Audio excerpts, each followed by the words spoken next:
तो हेलो दोस्तों, मेरा नाम है पुष्पेंद्र गौर और हमने अब तक क्या क्या डिस्कस कर लिया था। एग्जाम्पल नंबर 3 तक डिस्कस कर लिया था। डैटर मेथड के अंदर हम चल रहे थे दोस्तों, ठीक है, लास्ट वीडियो में। ठीक है, हम अब स्टार्ट करते हैं इलस्ट्रेशन नंबर 1। डैटर मेथड से ही इसको सॉल्व करेंगे। ठीक है, तो Buckingham bros Bombay have a branch at Nagpur.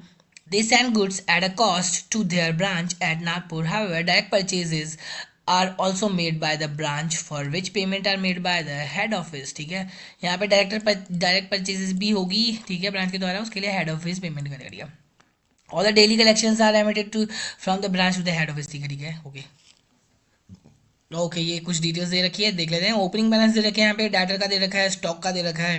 ये डायरेक्ट परचेज है, ये भी स्टॉक में आ जाएगा। और यहाँ पे कैश सेल दे रखी है, ये डायरेक्ट परचेज दे रखी है। ठीक है ठीक है ठीक है, ओके चलो बनाते हैं स्टॉक अकाउंट।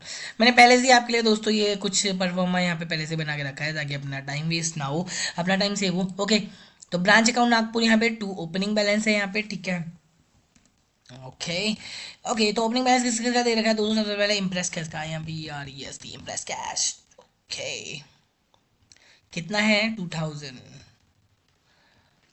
एक्स आ गया यार, एक्स आ गया। ठीक है, ओके। सो ओके, इम्प्रेस कर दिया। सनरी डेटर, सनरी डेटर कितना है? 25,000। ओके, सनी डेटर का यहाँ पे अकाउंट भी बना। यहाँ पे 3 अकाउंट बनेंगे दोस्तों, एक तो ब्रांच अकाउंट बनेगा, एक अपने को डेटर अकाउंट बनाना पड़ेगा क्योंकि यहाँ पे क्लोजिंग बैलेंस नहीं दे रखा है, और एक इम्प्रेस कैश भी बनाना पड़ेगा क्योंकि इसका भी क्लोजिंग बैलेंस नहीं दे रखा। तो ठीक है, मैंने पहले से यहाँ पे डेटर अकाउंट और ये इम्प्रेस कैश अकाउंट दोनों ही बना के रखे हैं। ठीक है, तो अभी डेटर अकाउंट का बैलेंस कितना रखा है? 25,000 दे रखा है, तो यहाँ पे लिख दो यहाँ पे। ठीक है, ओके। स्टॉक यहाँ पे देख लीजिए, STOC के स्टॉक। ओके, स्टॉक यहाँ पे क्या क्या है? ट्रांसफर फ्रॉम HO है 24,000 एंड डायरेक्ट परचेज है 60,000। तो ये स्टॉक ही है दोनों। ठीक है, मतलब HO से इतना आया है और मैंने डायरेक्ट परचेज करा था, उसका मेरा ओपनिंग स्टॉक इतना बड़ा है, 24 और 16। Okay okay okay. सो यहाँ पे मैं क्या करूँगा? 24 प्लस 16, ओके, 40,000 का स्टॉक है मेरा। ठीक है, हो गया। कैश सेल्स हुई है 45,000 की, तो ठीक है, इसको यहाँ पे बोला था कि डेली बेसिस के ऊपर यहाँ पे रेमिट हो जाता है। So by remittance, okay, cash sales कितना है? 45,000। ओके, क्रेडिट सेल्स दे रखी है 1,30,000 की, तो क्रेडिट सेल्स है तो यहाँ पे क्या आएगी? टू डेटर्स अकाउंट में आएगी, टू सेल्स। ठीक है, SALES सेल्स 1,30,000 की। ठीक है, डायरेक्ट परचेजेस दे रखी है 45,000 की, तो परचेजेस डायरेक्ट अगर करी है तो टू बैंक, डायरेक्ट परचेज। ठीक है, यहाँ पे बोला था ना कि ये HO पेमेंट करेगा, इसके लिए डायरेक्ट परचेजेस कर लो जैसे। तो परचेज करिए तो हमको स्टॉक अकाउंट में तो डालना ही पड़ता है वो, क्योंकि हमको स्टॉक अकाउंट से प्रॉफिट एंड लॉस निकालना पड़ता है ना। तो अगर हम परचेज नहीं डालेंगे तो कहाँ से आएगा? और वैसे भी हमने मेथड भी देखा, ऊपर देखा भी था कि कैसे बनाना है इसको, तो वहाँ पे भी यहाँ पे डेबिट में डाल रखा था इसको। ठीक है, ओके। रिटर्न फ्रॉम कस्टमर्स दोस्तों, 3,000 के रिटर्न फ्रॉम कस्टमर्स आ गए, तो डेटर कम हो जाएंगे हमारे। रिटर्न सेल्स रिटर्न हो गए 3,000। ठीक है, okay. Goods send to to branch from HO। अच्छा, गुड्स आ रहे हैं मेरे पास में। Goods send to, Sorry, I can't help with that.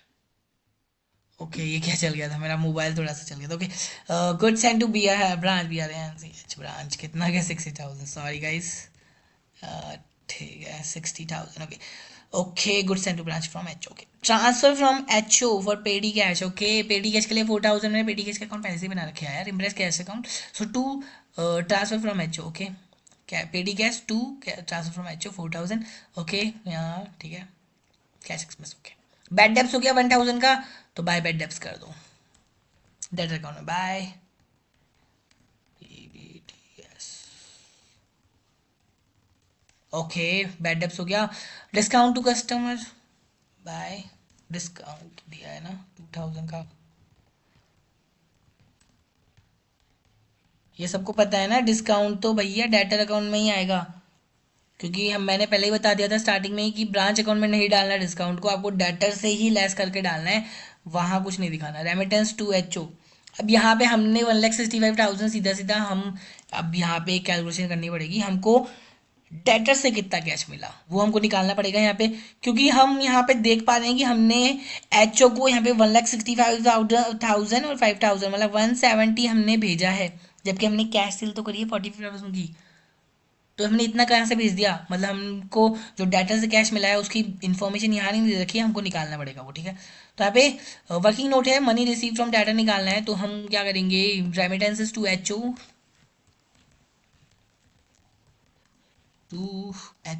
कितने हैं, 1,65,000 प्लस 5,000, ओके ठीक है, यही तो है 170, है ना, हो गया। क्योंकि ये तो रिसीव तो नहीं हुआ अभी तक, लेकिन भेज तो दिया है ना हमने, तो 170 कहाँ से भेजा भैया, कैश सेल तो आपने कितनी करी है, 45,000 ही करी है कैश सेल्स, ओके देख लो। मतलब कि आपको 1,25,000 किससे मिला है, डेटर से मिला है।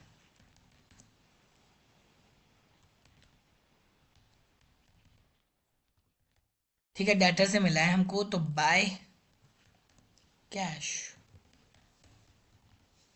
ठीक है 1,25,000, ठीक है। तो ये हमको डेटर से मिला है, ठीक है यहाँ पे। तो यहाँ पे ये हो चुका है, ठीक है, डेटर से मिला है हमको यहाँ पे ब्रांच एक्सपेंस, ठीक है। तो 1,25,000 है यहाँ पे, ठीक है, ओके। हाँ, अब ये रेमिटेंस है, तो दिखा दो यहाँ पे, थैंक्स टू एच, 1,65,000 और remittance to H O 5,000 in transit 5,000 के, लेकिन 1,65,000 क्यों दिखा रहा है, 45,000 कैश सेल्स तो तुम मैंने ऊपर ही दिखा दिया ना, तो यहाँ पे 1,20,000, ठीक है ना, क्योंकि 1,20,000, सॉरी इसको क्यों लेके चला, क्योंकि 1,25,000 तो दिखाऊंगा, ठीक है, टोटल 1,20,000 तो भेज दिया, और इन ट्रांजिट चल रहा है 5,000, ठीक है।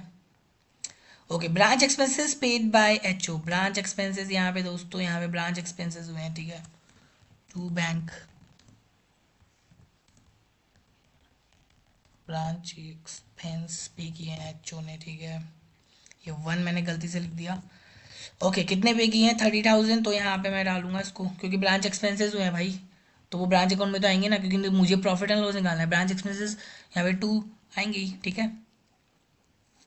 ओके, सो क्लोजिंग बैलेंस दे रखा है, जल्दी से डाल देते हैं दोस्तों, बाय क्लोजिंग बैलेंस किस किस के हैं, स्टॉक, ओके स्टॉक का देख लो भाई, एक तो है डायरेक्ट परचेस का है 10,000, और एक ट्रांसफर फ्रॉम एच है, तो टोटल कितना हो गया, 25,000 हो गया।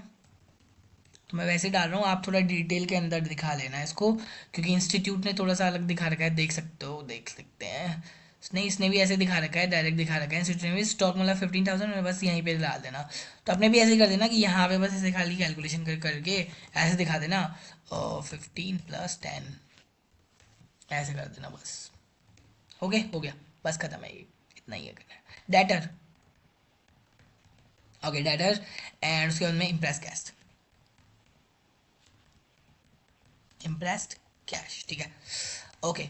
सो डेटर, डेटर के अंदर यहाँ पे देखो कितना है बैलेंस है, 1,55,000 है, ओके, और यहाँ पे 131 ही है, तो यहाँ पे क्या हो गया आपका, डेबिट बैलेंस हो गया ना, तो बाय बैलेंस सी डी, ठीक है, लेस 131, ओके। तो यहाँ पे 24,000 आ गया बाय बैलेंस सी डी, तो ये यहाँ पे लिख दीजिए डेटर का बैलेंस है, ठीक है। तो ये डेबिट बैलेंस है ना यहाँ पे डेटर का, क्योंकि डेबिट साइड ज़्यादा है तो वो डेबिट बैलेंस होता है, ठीक है, बाय बैलेंस सी डी के 24,000 हो गया, ठीक है, यहाँ पे हो गया। इम्प्रेस कैश का बैलेंस कितना दे रखा है दोस्तों, यहाँ पे आप देखेंगे कि 4,000 पेटी के एक्सपेंस भी हुआ है, तो 4,000 ये कर दिया, बाकी बैलेंस सी डी बचा 2,000, तो यहाँ पे मैं क्या करूँगा, इम्प्रेस कैश का 2,000 लिख दूंगा, ओके। तो 2,000, तो 2 पेटी कैश एक्सपेंस,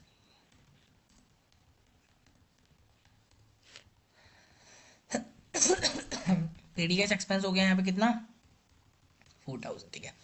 तो अब यहाँ पे देख लीजिए, टोटल लगा लो यहाँ पे, ठीक है, कितना हो गया 121, क्रेडिट साइड ज़्यादा है, ठीक है, तो यहाँ पे क्या आ जाएगा, to profit transfer to P and L, general P and L, P and L, ठीक है। तो ये ले लो यहाँ पे सम, ठीक है, और लेस कर दो सम किसका, अरे यार एक सेकेंड, ऐसे ही लगा देते हैं, 1 लाख 2,06,000 को लेस कर दो, ठीक है, ऐसे करके, ठीक है। तो ये आ गया 15,000 का, यहाँ पे प्रॉफिट प्रॉफिट आ चुका है, ठीक है। तो ये जनरल पीएनएल में ट्रांसफर हो जाएगा, ठीक है। तो इस तरीके से ये अकाउंट करना है दोस्तों, ब्रांच अकाउंट। यहाँ पे ये क्वेश्चन पूरा हो चुका है, पूरे तरीके से इलस्ट्रेशन कंप्लीट करा चुका हूँ मैं, ठीक है। बहुत ईजी था ये, ठीक है। डेटर अकाउंट बना दिया यहाँ पे, इम्प्रेस कैश अकाउंट बना दिया, बस थोड़ा सा ये समझ लेना कि मैंने क्यों किया था, ये समझ में आएगी आपको, क्योंकि यार हम इतना ट्रांसफर कर रहे थे तो हमारे पास इतना पैसा कैसे नहीं आया। हम यही तो करेंगे कि हमने कैश सेल तो इतना ही करा था, इसका मतलब कि हमको ये डेटर से मिला है, बस सिंपल हो गया, ठीक है। डेटर से मिला था तो हमने डेटर में कर दिया। ओके, इलस्ट्रेशन नंबर 1 कंप्लीट हो गया, यहाँ पे मेमोरेंडम वर्किंग नोट हो गया। ओके ओके, सो अब देखते हैं यहाँ पे स्टॉक एंड डेटर मेथड दोस्तों। स्टॉक एंड डेटर मेथड के अंदर हम कुछ चीज़ें देख लेते हैं, इसकी थियरी थोड़ी सी डिस्कस कर लेते हैं। Okay, stock and debtor method, stock and debtor method देखते हैं, ओके। तो ओके, इसकी थियरी देखते हैं। If it is desire to exercise a more detail control over the working of the branch, अगर मेरे को मेरी ब्रांच की जो वर्किंग है उसके ऊपर मोर डिटेल वर्किंग चाहिए, so the account of the branch are maintain under the stock and debtor method. तो हमको क्या करना पड़ेगा, अकाउंट्स को कैसे मेंटेन करना पड़ेगा, स्टॉक एंड डेटर मेथड पे मेंटेन करना पड़ेगा। According to this method the following accounts are maintained. यहाँ पे ये कुछ 7 अकाउंट्स मेंटेन किए जाते हैं दोस्तों। एक तो ब्रांच स्टॉक अकाउंट, मुझे प्रॉफिट और लॉस मतलब सरप्लस है मेरे पास में या फिर मेरे को लॉस हुआ है उसको पता करने के लिए, शॉर्टेज को, ठीक है। Branch debtor account, closing stock वगैरह, क्लोजिंग बैलेंस डेटर का जानने के लिए। ब्रांच एक्सपेंस अकाउंट, एक्सपेंस कितना हमने इनकर किया, settlement of the total expense. Branch goods send to branch, goods send जो मैंने करे हैं ब्रांच, ये अकाउंट बनेगा for settlement of the cost of the goods send to the branch, कि मैंने कितने cost of the goods branch को सेंड किए हैं, ठीक है। Branch cash bank account, branch का कैश और बैंक अकाउंट, ताकि मैं अपना कितना मुझे कैश फ्लो इसके अंदर कितना आया है कितना गया है ये पता कर सकूँ, ठीक है। Fix assets account, control over the fix assets के लिए। Branch profit and loss account for calculating the net profit के लिए। यहाँ पे तो मुझे कितना मुझे सरप्लस हुआ है कितना मुझे शॉर्टेज हुआ है वो पता लगेगा, फिर उसको मैं क्या करूँगा, पी एंड एल में ट्रांसफर कर दूंगा, फिर मुझे नेट प्रॉफिट पता लग जाएगा, ठीक है। तो ये सब कुछ चीज़ें हैं दोस्तों, और यहाँ पे कुछ एंट्रीज बता रखी है कि ये ऐसी ऐसी कुछ एंट्रीज है, ऐसे कुछ करना है। तो ये एंट्रीज देख लो, कुछ भी नहीं है। गुड्स हैं, cost of goods send to branch, अगर मैंने कुछ भी गुड्स सेंड करे हैं ब्रांच को तो यहाँ पे क्या करनी है, आपको एंट्री करनी है, branch stock account debit to goods send to branch, ठीक है। मतलब मुझे ब्रांच स्टॉक अकाउंट यहाँ पे डेबिट करना पड़ेगा, ठीक है। रेमिटेंसेस फॉर द एक्सपेंसेस, मैंने एक्सपेंस के लिए पैसा दिया तो यहाँ पे क्या होगा, ब्रांच कैश का एक अकाउंट खुलता है, वो डेबिट हो जाएगा, मतलब उसके डेबिट में आ जाएगा, मेरे कैश बैलेंस को क्रेडिट करना पड़ेगा, मतलब ठीक है। यहाँ पे डबल एंट्री इफेक्ट हो रहा है। एनी असेट, कोई भी असेट आ रही है तो branch asset account debit to, मेरे असेट से आ रही है, एचओ दे रहा है उसको तो मतलब एचओ के पास में पड़ी होगी वहीं से तो दे रहा है, तो ब्रांच असेट टू असेट, ठीक है। Cost of goods return by the branch, अगर गुड्स रिटर्न हुए हैं तो यहाँ पे मेरे पास में क्या आया था, गुड्स सेंड टू ब्रांच किया था ना हमने, stock to goods send to branch, तो यहाँ पे क्या कर दो, goods send to branch to stock, branch stock account, ठीक है। ब्रांच स्टॉक अकाउंट को डेबिट की जगह क्रेडिट कर देंगे अब, ठीक है। यहाँ पे ओके, कैश सेल्स हुई है मेरे पास में, तो दोस्तों यहाँ पे मेरे पास में क्या आया है, पैसा आया है, तो मतलब ब्रांच के कैश के अकाउंट में आपको यहाँ पे डेबिट में डालना है, आपके कैश में नहीं लेके जाना, ठीक है। So branch cash to stock, stock कम होगा यहाँ पे क्योंकि मेरे को मैंने क्या करी है, सेल करी है कैश के अंदर, तो वही है। हम क्या करते हैं अगर मेन बुक्स में कर रहे होते हैं एंट्री, तो cash account debit to purchase करते हैं हम, यहाँ पे बस क्या करना है, branch cash to branch stock. Credit sale कर रहे हो तो branch debtor to branch stock कर दो, रिटर्न ऑफ गुड अगर आ रहे हैं तो ब्रांच स्टॉक टू डेटर कर दो, ठीक है, ब्रांच डेटर कर दो, ठीक है। कैश पेड बाय डेटर, अगर डेटर ने कैश पे किया है तो branch cash to branch debtor आ जाएगा। Discount and allowances to debtor, debtor को कुछ डिस्काउंट दिया है आपने तो ब्रांच एक्सपेंस करना है यहाँ पे, ठीक है। यहाँ पे कोई डिस्काउंट वाला नहीं है, branch expense to branch debtor कर देना। रेमिटेंसेस टू एचओ, एचओ को आपने कुछ भी यहाँ पे भेज रहे हो तो यहाँ पे एचओ का कैश अकाउंट डेबिट हो जाएगा और टू ब्रांच कैश यहाँ पे क्रेडिट हो जाएगा।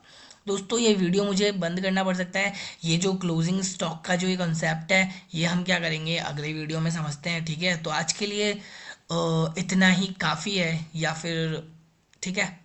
सो देखते हैं, ठीक है। या तो मैं ऐसा करता हूँ, चलो इसी वीडियो में कर लेता हूँ, ये वीडियो थोड़ा सा लंबा हो जाएगा लेकिन, ठीक है, चलो देखते हैं। रेमिटेंसेस हुआ टू एचओ, तो cash account debit to branch cash, ठीक है। Branch expenses directly paid by HO, अगर एचओ ने यहाँ पे पेड कर दिए ब्रांच के एक्सपेंसेस डायरेक्टली, तो क्या करोगे आप, ब्रांच एक्सपेंसेस टू कैश, ठीक है, branch expenses to cash, okay. Expenses met by branch, expenses अगर ब्रांच मैट कर रहा है तो branch expenses to branch cash, ठीक है, ओके। सो ये क्लोजिंग स्टॉक के बारे में बताते हैं, credit the branch stock account with the value of the closing stock at cost. दोस्तों, आपका जो ब्रांच का स्टॉक अकाउंट है, आपका जो ये ब्रांच का स्टॉक अकाउंट है, इसको जब एट द ईयर एंड पे क्या करना पड़ेगा, आपका जो कॉस्ट है ना, कॉस्ट ऑफ द गुड्स, उससे आपको बाय बैलेंस सीडी लिखना पड़ेगा, ठीक है। तो अगर कुछ भी डेबिट और क्रेडिट के अंदर जो भी फिर डिफरेंस आएगा वो क्या होगा, प्रॉफिट और लॉस होगा, ठीक है। It will be carried down as opening balance for the next year and the balance of the branch stock account after, है ना, if it is credit it will be represent gross profit on sales. अगर credit balance है तो इसका मतलब है कि क्या है, प्रॉफिट है, और डेबिट है तो इसका मतलब क्या है, वो लॉस है, ठीक है। इस तरीके से करना है। Other steps: transfer balance of branch stock account to the branch profit and loss account, ठीक है। जो ब्रांच स्टॉक का अकाउंट है, हमको मैंने पहले ही बता दिया था आपको कि ब्रांच पी एंड एल में जाएगा ये, ठीक है। Transfer balance of the branch expense account to the debit of the branch profit and loss account, ठीक है। द बैलेंस इन द, तो पता लग गया ना, transfer balance of the branch expense account को कहाँ भेजोगे, ब्रांच का जो एक्सपेंस अकाउंट है उसको ब्रांच पी एंड एल में भेज दो, नेट प्रॉफिट कैलकुलेट करना है ना आपको। So the balance in the branch P and L account will be transfer to the H O P and L account, head office के पी एंड एल अकाउंट में वो चला जाएगा, ब्रांच के पी एंड एल का balance, ठीक है। So the credit balance in the goods sent to branch account is thereafter transferred to the head office purchase account. अगर क्रेडिट बैलेंस अगर बचता है गुड्स सेंड टू ब्रांच के account में, तो वो क्या होगा, ट्रांसफर कर दिया जाएगा हेड ऑफिस के परचेज अकाउंट में और ट्रेडिंग अकाउंट में in case of the manufacturing concern, अगर मैन्युफैक्चरिंग कंसर्न है तो, ठीक है। Okay, it being the value of the goods transfer to the branch, ठीक है, हो गया। तो ये थ्योरी पूरी कंप्लीट हो जाती है यहाँ पे, ठीक है। तो ये स्टॉक एंड डेटर मेथड की थ्योरी थी, जो मैंने बोल रहा था कि स्टॉक एंड डेटर मेथड की थ्योरी मैं एक बार पढ़ा लेता हूँ, उसके बाद में इसका क्वेश्चन कर लेंगे। अभी अपने पास में बस एक लास्ट मेथड बचा है इसका, branch trading and profit and loss account, मतलब फाइनल अकाउंट मेथड है, ठीक है। तो ओके, बाय बाय गाइज, ये वीडियो मैं यहीं खत्म कर रहा हूँ, ये मेरी थ्योरी कंप्लीट हो चुकी है। इसका क्वेश्चन हम देखेंगे अगले वीडियो में। ये देखो यहाँ पे क्वेश्चन, ये इलस्ट्रेशन 2 है ना, ये डेटर मेथड से करेंगे पहले, तो फिर हमें स्टॉक एंड डेटर मेथड से करेंगे, पहले ये वाला करेंगे उसके बाद में ऊपर वाला करेंगे, ठीक है। तो कोई टेंशन नहीं है इसमें, 2-3 अकाउंट 4-5 अकाउंट बनते हैं, तो देख लेंगे। When goods are invoices selling, okay. तो देखते हैं यहाँ पे, ठीक है। तो अभी तो हम goods, when goods are on cost पे है, तो क्या करते हैं वो सब कुछ देख रहे हैं। तो ये सब कुछ देख चुके हैं हम, स्टॉक एंड डेटर मेथड देख चुके हैं, इसको एक बार आप भी पढ़ लेना और अच्छे से इसको समझ लेना कि मैंने इसमें क्या क्या बोला है, क्या नहीं बोला। और अगर समझ में नहीं आ रहा तो मुझे कमेंट करो कि मैं कहाँ क्या समझाऊँ, कि कुछ मैं अगर गलती कर रहा हूँ कि हाँ ऐसे समझाऊँ ना यार, ठीक है। तो मुझे कमेंट करके बताइए। सो ओके, लाइक कीजिए वीडियो को और शेयर कीजिए अगर आपका मन करता है तो, बाकी ठीक है, देख लेना यार, ओके। पढ़ लेना बस इसको अच्छे से पढ़ लेना एक बार, ठीक है।